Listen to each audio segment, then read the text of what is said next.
Chuck in a set of the Suspension Secrets. These are the adjustable toe arms with bump steer correction. So pretty nice. They're nicely anodized, nice alloy, nice joints on the end. They don't come with a boot, which would be nice, I guess, keep some weather out of it, but they're pretty decent quality. So this car does have bump steer. They do suffer from it. It's quite a known thing, and this will really kind of help correct it. You can see in the build in these, so this is a fully machined piece. It's not just like a tube that's threaded. So you do have like the nut basically on either end, well, machined in, and as well as the middle. So you have a good bit of adjustment, places to hold.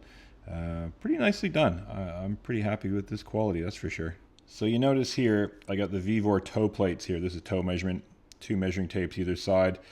I'll put the link to the description of these. I'm just doing this as a before test to see what the toe is, and I can rough it in so I can drive to the alignment shop with it fairly straight.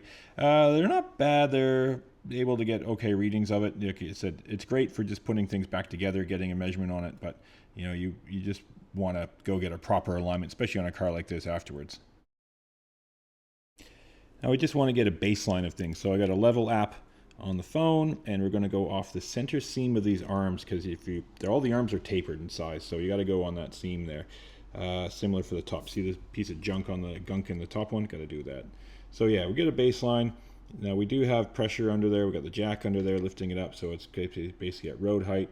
And we're just going to get a couple numbers here. You got that front thrust arm, you got the tie rod arm, and then we'll have a look at the actual control arm as well. And again, that's got a seam in it that's kind of through the middle and nice and level. So definitely a bit of a discrepancy between them, kind of 1.7 to 2.4 on the different ones. So let's take this off. Take it off. We're going to take that nut off the top. You got to hold it. So there's a Torx inside. You just put that in there just to hold the nut, but it should go. And you want to break this nut here on the inside of the tie rod arm. So just to help you move it later. It's better to do it a little bit now. Try to keep it in the same spot. They're going to be slightly different. We're going to try to make them the same length, but just for an easy reference to try to get it all back together, we'll try to keep that as we unwind it. And we're going to count the turns, see how many turns we can get.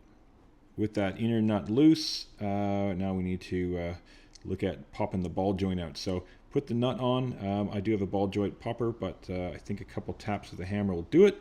So we'll just get a hammer with the nut on so we don't smash up the threads, and just give it a couple light taps. We said these cars, you shouldn't have any corrosion or anything on them, and it should just pop right out. There it goes, popped right out nice and easy. With the ball joint pop, we need to undo this. So put a wrench on the inside to hold it, and then one on the arm to get it started, and that's it. Once it's kind of broken free, you should be able to unwind it.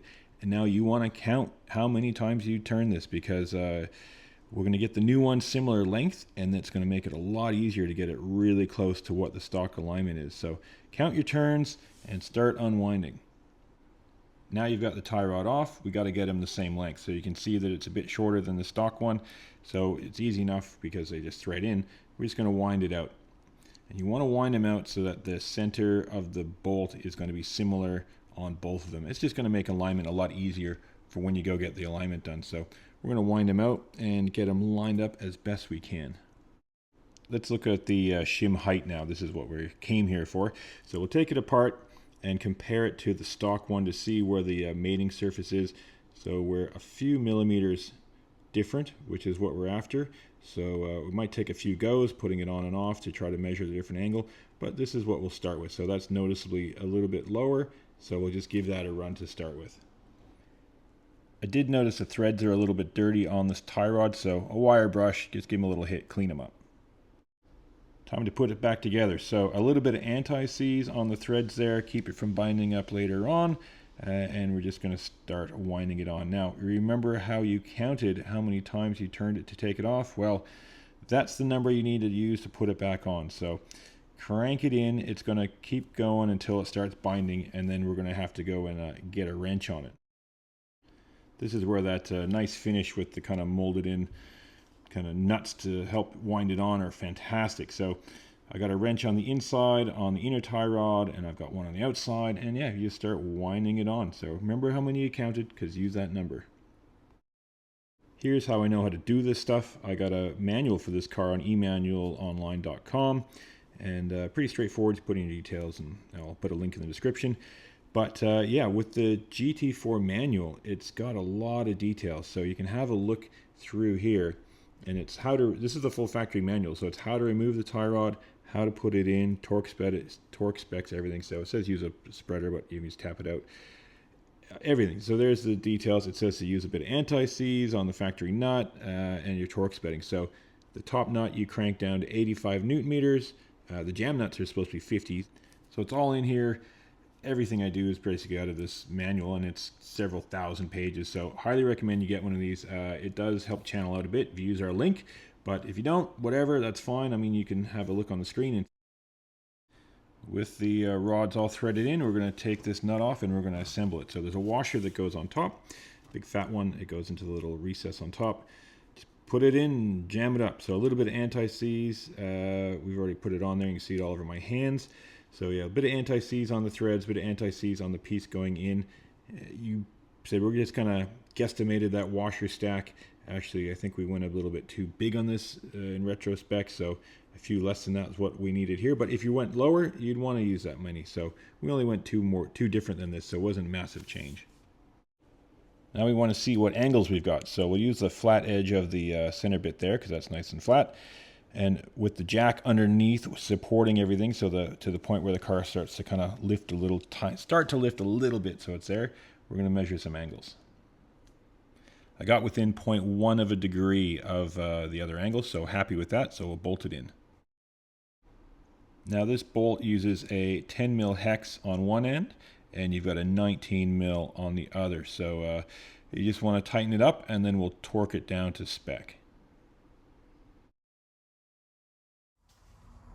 I've got the other side done, and that's because I didn't have to measure it up and things like that like I did on the other. I just counted how many threads back I had to spin that.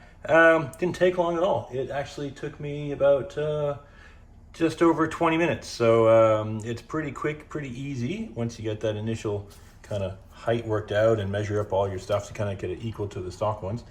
But it's a very easy thing to do. I am not a mechanic, and it was not a hard job for me to do at all.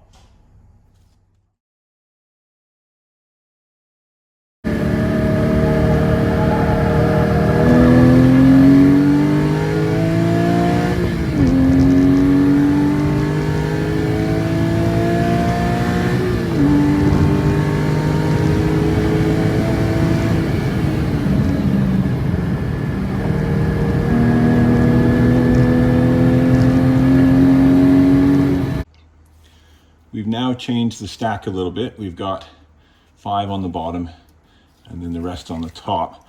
Reason being, it just didn't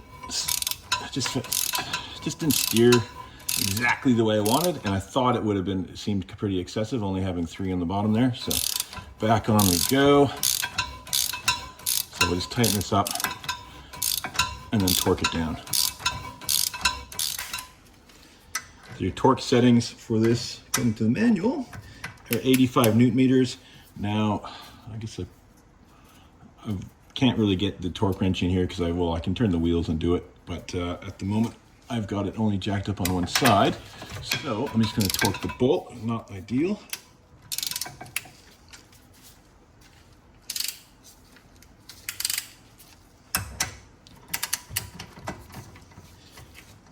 Well, there we go. I just went for a test drive. It feels fantastic. That's the feeling we were going for. So that little bit, it's just 2 more little washers on either side. That kind of just changed the way it feels. So what the feeling I was getting was more the on-center feel. So it just felt like it was a bit too darty, and the alignment was same specs I've always had, but it was just felt too darty. It just wasn't right. So anyway, I talked to a friend of mine who is a suspension specialist. He said, look, just pull 2 shims on the other side. It's still more correction than the factory tie rod end, but that was it. That's all it needed. So Suspension Secrets, once you buy some stuff from them, they do give you a suggested alignment. If you check out their YouTube channel, they've been going through a Cayman GT4 and also an M2 and a bunch of other cars where they do incremental changes, and then they test it on the track to see what difference it makes. You know, these guys didn't give me a discount. I picked them up on the Black Friday sale, which was pretty handy, but it's just really nice components, and yeah, they just fit and finish is fantastic.